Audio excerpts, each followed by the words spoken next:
जय श्री चक्रधर, मेरे श्री गुरुवर और सभी संतजनों को मेरा सादर दंडवत प्रणाम और सभी प्रेमी भक्तों को मेरा जय श्री कृष्ण।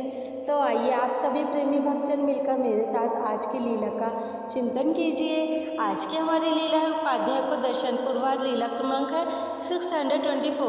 मंदिर के बाहर भगवान अग्निष्ठिका स्थान पर बैठे हुए थे। उनके आगे एक आंख की अंगीठी रखी हुई थी। इतने में बल्लेग्राम से उपाध्याय भगवान के दर्शनार्थ उनके पास आए। भगवान के दर्शन कर उन्होंने उन्हें दंडवत प्रणाम किया और चरणों पर मस्तक रखा। फिर वे भगवान के सम्मुख बैठ गए। लीला कहते हुए भगवान ने उपाध्याय को अपने दर्शन का, संबंध का और नमस्कार करने का पुण्य लाभ प्रदान किया। अगली हमारी लीला है दोषारोषी ब्राह्मण की रक्षा करना। पूर्वार्ध। लीला क्रमांक है 625। भगवान एक दिन प्रातःकाल के समय परिभ्रमण के लिए बाहर निकले। शिव मंदिर से थोड़ी दूर गोदावरी नदी के किनारे ईशान्य कोण में एक पीपल का वृक्ष था। उस पीपल के वृक्ष के नीचे भगवान आसन पर विराजमान थे।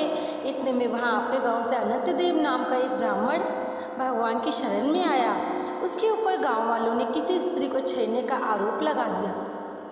लोग उसे मारने के लिए उसके पीछे दौड़ रहे थे। वो बहते हुए नदी में उसने छलांग लगा दी। तैरता हुआ भगवान के पास आ गया। भगवान की कृपा के से इतने में उसके मन में जो उसके ऊपर उन लोगों में जो गुस्सा था ब्राह्मण को लेकर, वो शांत हो गया।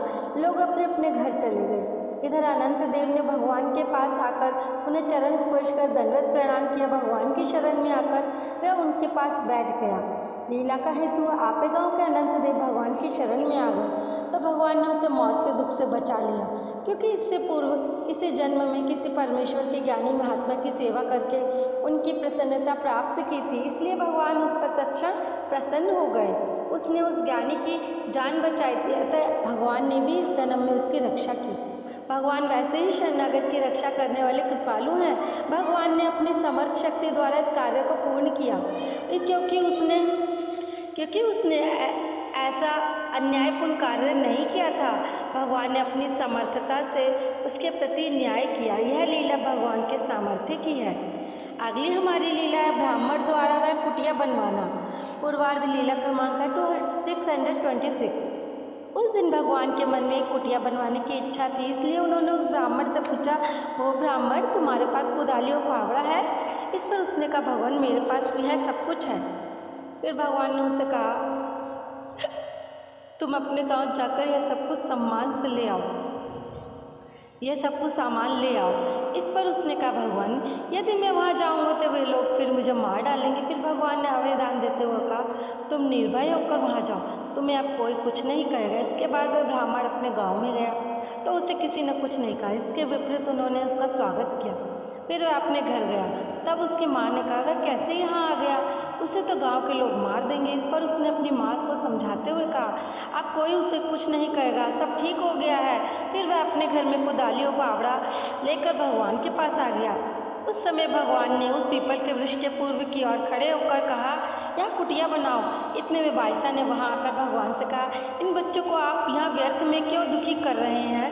आपने कौन सा यहाँ रहना है? इस पर भगवान ने बाईसा को एकांक की घटना का वर्णन सुनाते हुए कहा, उस समय तेली के घर में रात को प्यास लगी थी तो पानी पीने के लिए नदी के किनारे पर चले गए थे।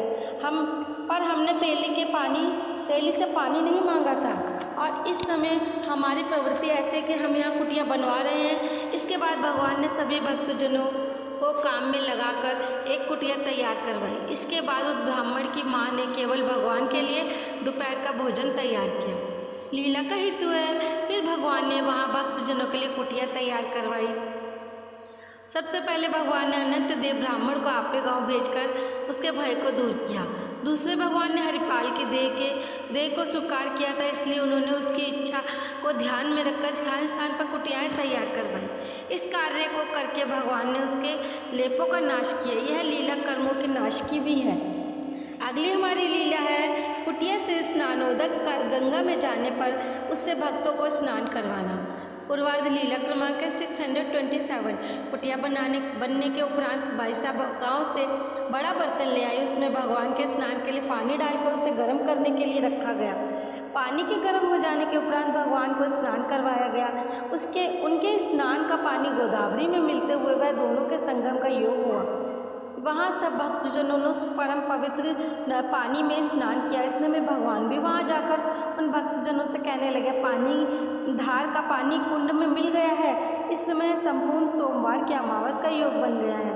भक्तजनों के स्नान के बाद बाईसा और भक्तजनों ने मिलकर भगवान को दोपहर का पूजा अवसर किया, धूप आरती की, मंगल आरती की। अनंत देव की माता ने भगवान के लिए भोजन तैयार किया, वे वहाँ से ले आए। भगवान ने दोपहर का भोजन किया। पानी से कुल्ला कटने के उपरांत भगवान ने दोपहर को थोड़ा सा विश्राम किया। भक्तजनों को गांव में भिक्षा के लिए भेज दिया। लीला का हेतु है, भगवान के चरणों में सब तीर्थों का निवास रहता है।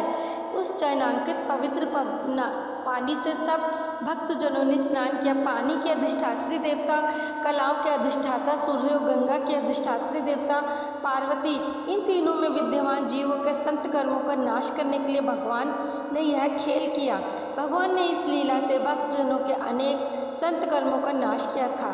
इसमें अयोग्यता का नाश होकर उन्हें योग्यता प्राप्त हुई, साधन की वृद्धि हुई। तो ये थी आज की हमारी बहुत अच्छी छोटी छोटी लीलाएं। आप सभी भक्तजन इन लीलाओं का चिंतन कीजिए। कल फिर और नई लीलाओं के साथ मैं मिलूंगी।